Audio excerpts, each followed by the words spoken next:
Қазақстанның халық әртісі, сазгер Латиф Хамиди 1906 жылы Қазан қаласына жақын орналасқан Буварий деревнясына дүниеге келді.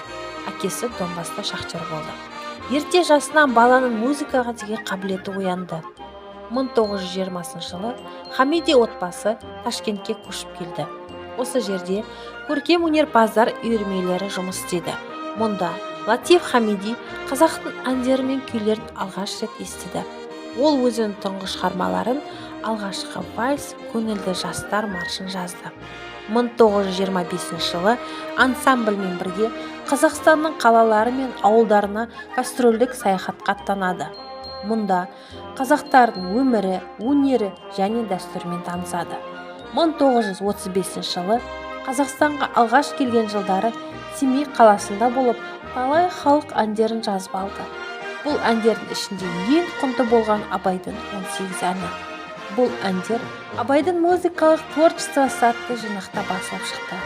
1940 жылы Латиф Хамиди қазақ хор капелласының дирижері мен көркемдік жетекшісі болды. Ол хорға арнап талай әндерді өңдеді.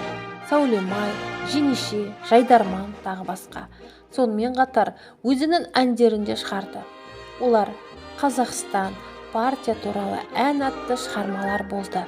Отан әні халықтың сүйікті әніне айналды. Кейінгі жылдары Латиф Хамиди 10-нан астам вальс әндерін жазды. Бұлардың ішінде композитордың атынан шығарған Бұлбұл әні еді.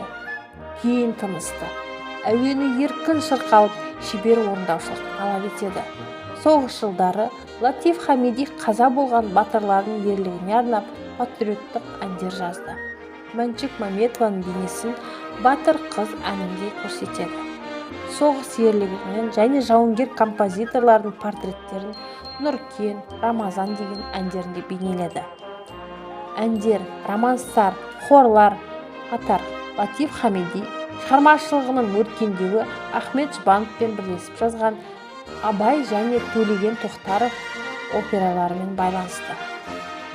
Абай операсын 1944 жылы аяқтады.